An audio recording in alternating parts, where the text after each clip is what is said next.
Open فرماتا ہے الیوم اکملت لکم یا ایھا الذین آمنوا ادخلوا فی السلم کافہ ولا تتبعوا خطوات الشیطان انہ لکم عدو مبین. اے ایمان والو، اسلام میں پورے داخل ہو جاؤ، شیطان کے نقشے قدم پر مت چلو، بے شک وہ تمہارا کھلا ہوا دشمن ہے. چنانچہ اللہ تبارک و تعالیٰ ایک آیت میں ارشاد فرماتا ہے جو میں نے ابھی تلاوت کی ہے، وَإِذْ أَخَذَ رَبُّكَ مِنْ بَنِي آدَمَ مِنْ ظُهُورِهِمْ ذُرِّيَّتَهُمْ وَأَشْهَدَهُمْ عَلَىٰ أَنفُسِهِمْ أَلَسْتُ بِرَبِّكُمْ. اس آیت سے توحید کی اس قدر اہمیت معلوم ہوتی ہے کہ ابھی دنیا کا وجود بھی نہیں ہوا تھا. دنیا کی تخلیق سے پہلے اللہ تبارک و تعالیٰ ارشاد فرماتا ہے کہ ابھی دنیا بنی ہی نہیں تھی.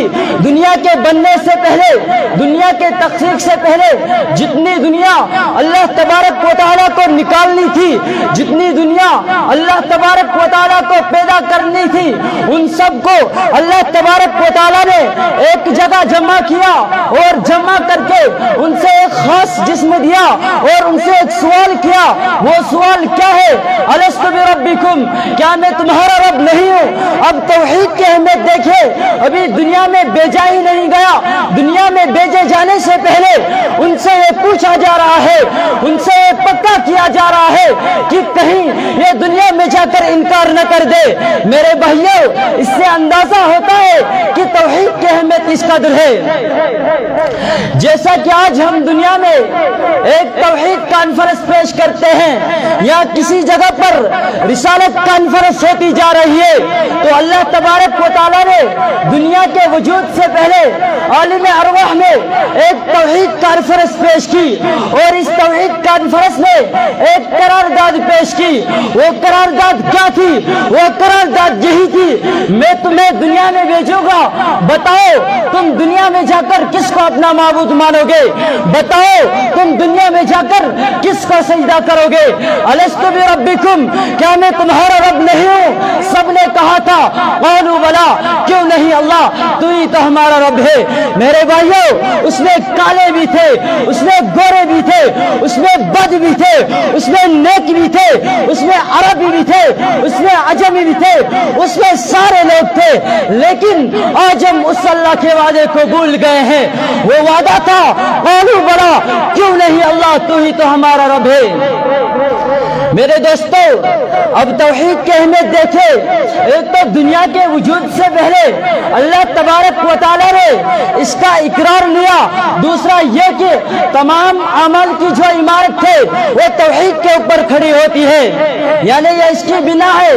مسلمان کی ساری زندگی اعمال سے مزین ہے، اگر اس کے نیچے بیس نہیں ہوگی تو یہ کچی ہے. محترم بزرگوں، دوستو، پورے دنیا کے مسلمانوں کو اگر جائزہ لیا جائے تو دیکھا جائے گا ان کی اکثریت بحیثیت مسلمان عقیدہ ہی صحیح نہیں رکھتے. مسلمان ہوتے ہوئے غلط فکر، غلط خیالات پر زندگی گزر رہی ہے. کلمہ پڑھنے، قرآن کی تلاوت کرنے کے باوجود فسق و فجور، شرک و بدعات میں مبتلا ہے. آخر ایسا کیوں؟